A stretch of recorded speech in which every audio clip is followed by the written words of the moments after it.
Assalamualaikum warahmatullahi wabarakatuh. Sebelumnya perkenalkan, nama saya Nihayah Cita Ayuridani dari kelompok 8.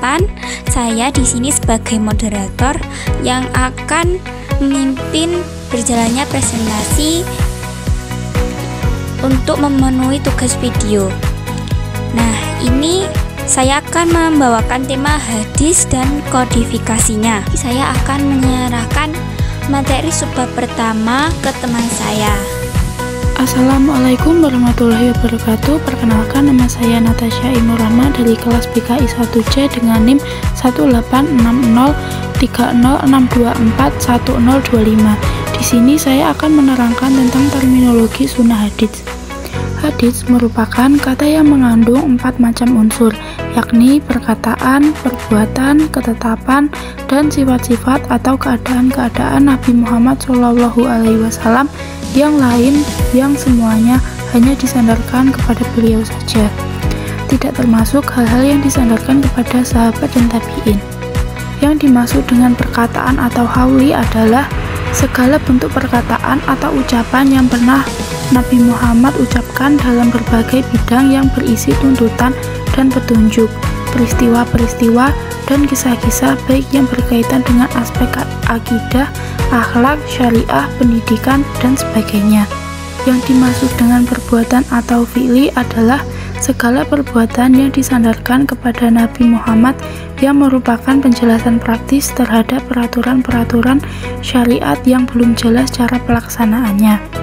Yang dimaksud dengan ketetapan atau takrir adalah keadaan beliau mendiamkan, tidak mengadakan sanggahan atau menyetujui apa yang tidak dilakukan atau diucapkan oleh para sahabat di hadapan beliau. Yang terakhir adalah sifat-sifat atau keadaan-keadaan. Yang dimaksud sifat dan keadaan beliau adalah sebagaimana yang dilukiskan oleh para sahabat dan ahli tahrikh, seperti sifat-sifat dan bentuk jasmaniah beliau dilukiskan oleh sahabat Anas radhiyallahu anhu sebagai berikut, yang berarti Rasulullah adalah sebaik-baik manusia, paras mukanya dan bentuk tubuhnya. Beliau bukan orang tinggi dan bukan pula orang pendek. Hadis riwayat Bukhari Muslim. Berikutnya yaitu pengertian sunnah.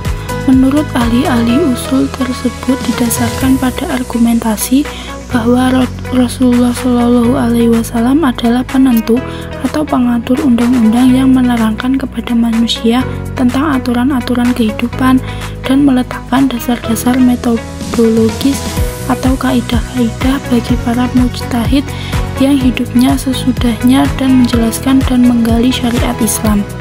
Kesimpulannya, sunnah dan hadis memiliki hubungan erat, namun berbeda dalam terminologi.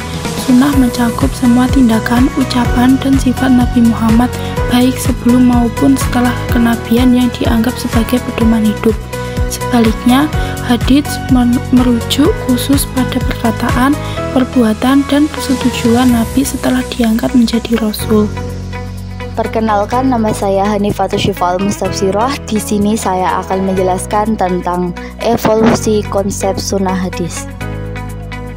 Menurut Fazlur Rahman, sunnah diformulasikan ketika terjadi perbedaan pendapat dan penafsiran dalam masalah agama. Perbedaan ini kemudian memunculkan perdebatan antara sunnah dan bid'ah. Rahman berpendapat bahwa sunnah adalah informasi tentang apa yang dikatakan, dilakukan, disetujui atau tidak disetujui oleh Nabi Muhammad SAW. Sunnah juga mencakup perilaku para sahabat dan generasi selanjutnya, baik dalam aksi fisik maupun mental, dan baik yang terjadi sesekali maupun berkali-kali. Sebagai contoh living sunnah dilakukan oleh sahabat seperti Umar bin Khattab pada masa Nabi Muhammad SAW. Harta rampasan perang dibagi kepada pasukan muslim sesuai dengan Quran Surat Al-Anfal ayat 8 yang menyatakan bahwa 1/5 dari rampasan perang adalah untuk Allah, Rasul, kerabat Rasul, anak yatim, orang miskin, dan ibnu sabil. Jika mereka beriman kepada Allah dan wahyu yang diturunkan kepada Nabi Muhammad di hari Furqan. Nah, selanjutnya periwayatan hadis. Riwayat menurut bahasa adalah memindahkan dan menukilkan berita dari seseorang kepada orang lain. Nah, pemindahan hadis itu dinamai rawi. Rawi pertama adalah sahabi dan rawi terakhir adalah orang yang membukukannya. Pengertian periwayatan secara umum adalah seperti yang dikemukakan oleh Abdul Majid Khan dalam bukunya Takhrij dan Metode Memahami Hadis, yaitu periwayatan. Nah, periwayatan hadis dibagi menjadi dua, yaitu ada periwayatan hadis dengan lafaz dan periwayatan hadis dengan makna. Nah, saya akan menjelaskan satu persatu. Oke, yang pertama periwayatan hadis dengan lafaz. Nah, Utang Ranuwijaya mengatakan periwayatan hadis dengan lafaz adalah periwayatan hadis yang redaksi atau matanya persis sama seperti diurutkan oleh Rasulullah Shallallahu Alaihi Wasallam. Nah, menurut definisi ini berarti apa yang diriwayatkan oleh para perawi harus sama dengan apa yang disebutkan oleh Nabi, tanpa ada penambahan atau pengurangan walaupun satu huruf. Selanjutnya, periwayatan secara lafaz ini sangat disukai para sahabat, seperti yang disebut oleh Muhammad Ad-Dajj Al-Khatib bahwa sebenarnya seluruh sahabat Nabi Shallallahu Alaihi Wasallam menginginkan agar periwayatan itu dengan lafzi, bukan dengan maknawi. Nah, Umar bin Khattab pernah berkata, barang siapa yang pernah mendengar hadis dari Rasulullah kemudian ia meriwayatkannya sesuai dengan yang ia dengar, orang itu selamat.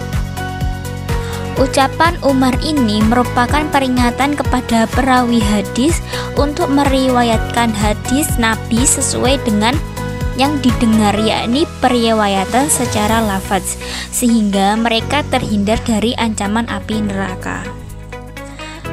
Nah, yang kedua, periwayatan hadis dengan makna. Periwayatan hadis dengan makna atau dikenal dengan periwayatan maknawi artinya adalah periwayatan yang redaksi matanya tidak persis sama dengan didengar perawi dari Rasulullah. Nah, namun isi atau maknanya sesuai dengan makna yang dimaksud oleh Rasulullah tanpa ada perubahan sedikit pun. Dari definisi di atas tersebut dapat dipahami bahwa periwayatan dengan makna adalah periwayatan dengan lafaz. Dalam hal ini yang dipelihara adalah makna hadis, bukan lafaznya. Nah, sebab hadis dapat diriwayatkan, maknanya saja harus memenuhi kriteria, yaitu salah satunya lafaz hadis bukan bacaan ibadah, dan hadis tersebut tidak termasuk jawami al-kalim atau kata-kata yang syarat makna yang diucapkan Nabi Shallallahu Alaihi Wasallam. Nah, ini pengertian kodifikasi hadis. Kodifikasi hadis adalah proses penghimpunan, penulisan, dan pembukuan hadis Nabi Muhammad SAW secara resmi. Kodifikasi hadis dilakukan untuk menjaga hadis Nabi dari kepunahan dan kehilangan, serta untuk menanggulangi tersebarnya hadis-hadis palsu. Nah, dari usaha pembukuan ini merupakan usaha inisiatif dari Khalifah Umar bin Abdul Aziz yang merasa prihatin dengan kondisi penghafal yang sudah banyak wafat. Cara pengkodifikasian hadis terbagi dalam 5 masa. Yang pertama yaitu pada masa Rasulullah Muhammad SAW. Sebagaimana telah diketahui bahwa terdapat berbagai riwayat yang kontras antara larangan menulis hadits dan pembolehannya. Namun ada beberapa riwayat lain yang memperbolehkan penulisan selain Al-Quran, bahkan menegaskannya. Berikut salah satunya dari Abu Hurairah yang mengatakan, tak satupun dari sahabat Nabi yang meriwayatkan hadits paling banyak kecuali Abdullah bin Amr bin Ash, karena dia menulis sedang aku tidak menulis. Yang kedua yaitu pada masa sahabat. Para sahabat yang menerima hadis dari Rasul juga memahami cara yang berbeda. Ada yang dengan cara berhadapan langsung dengan Rasul atau yang disebut musyahafah, ada juga dengan cara menyaksikan yang disebut musyahadah, perbuatan atau takrir Rasul, dan ada juga yang mendengar dari sahabat lain yang mengetahui secara langsung dari Rasul. Yang berikutnya yaitu pada masa tabi'in. Metode yang dikumpulkan para tabi'in dalam pengoleksi dan mencatat hadis adalah dengan melalui pertemuan-pertemuan atau ala talaki dengan para sahabat, kemudian mereka mencatat apa yang didapat dari pertemuan tersebut. Yang selanjutnya yaitu pada masa tabi'in al-tabi'in. Karena proses kodifikasi hadis sudah mulai pada akhir masa tabi'in, maka kodifikasi ini sudah menggunakan metode yang sistematis, yakni dengan mengelompokkan beberapa hadis yang sesuai dengan masing-masing bahasa dan bidangnya. Walaupun masih ada saja hadis Nabi yang tercampur dengan haul sahabat dan tabi'in. Yang terakhir yaitu kodifikasi hadis secara resmi. Saat pemerintahan Khalifah Umar bin Abdul Aziz, beliau tergerak hatinya untuk mulai membukukan hadis. Dikatakan resmi dan massal karena kegiatan penghimpunan itu adalah kebijakan dari kepala negara dan pemerintah negara itu, ditujukan kepada gubernur serta ulama hadis pada masa itu. Atas perintah kepala negara, Ibnu Hazm merupakan penulis kitab hadis pertama. Akan tetapi, kitab hadis tersebut tidak seluruhnya membukukan peredaran hadis yang ada di Madinah. Adapun yang membukukan seluruh hadis yang ada di Madinah adalah Muhammad ibnu Syihab al-Zuhri. Beliau adalah orang ulama yang ternama pada masanya. Menurut para penulis, orang pertama yang menulis dan mengumpulkan hadis dalam satu bab tertentu adalah Al-Jalil Amir al-Syaibi pada tahun 19 sampai 130 Hijriah. Beliau menyusun kitab hadis khusus mengenai masalah talak.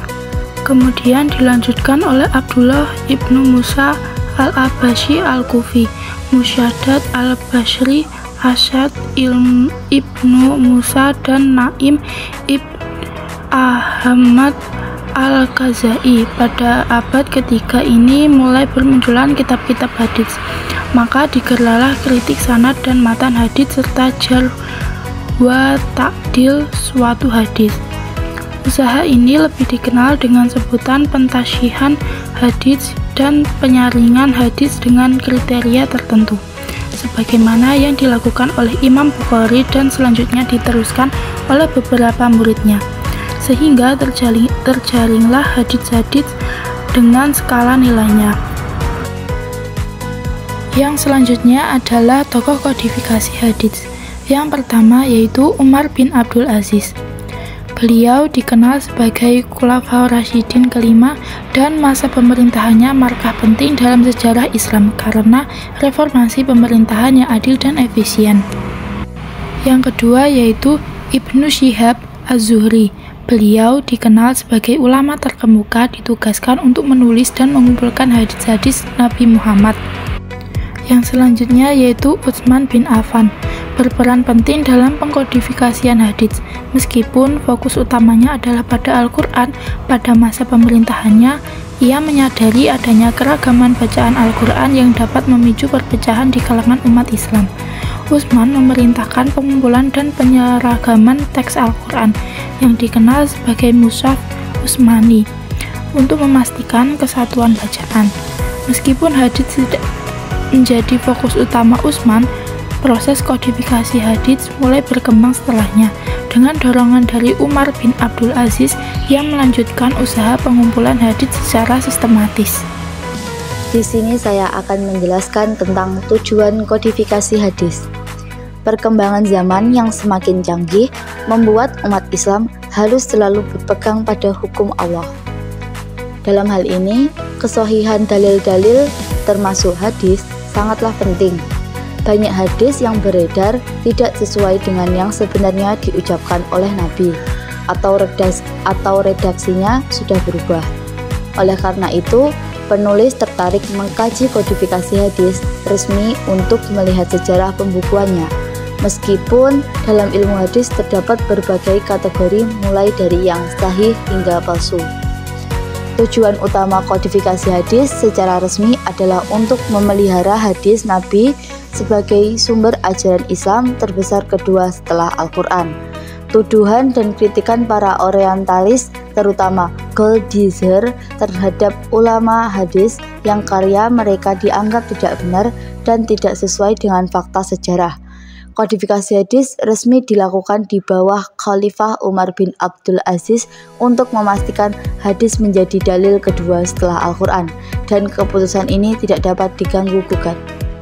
Di sini saya akan menjabarkan tentang manfaat kodifikasi hadis.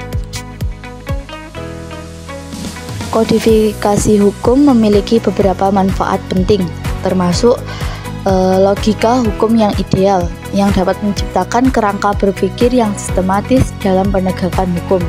Yang kedua, ada kemudahan menemukan peraturan. Semua peraturan hukum terkumpul dalam satu kitab, dapat memudahkan pencarian. Yang ketiga, aksesibilitas dan pendidikan, yang dapat memudahkan masyarakat untuk memahami dan mempelajari hukum. Yang keempat, mencerminkan keadilan. Peraturan yang transparan dan akuntabel mengurangi ketidakpastian hukum. Dan yang terakhir, kepastian hukum, yang dapat memberikan panduan yang jelas tentang hak dan kewajiban individu, menciptakan rasa aman.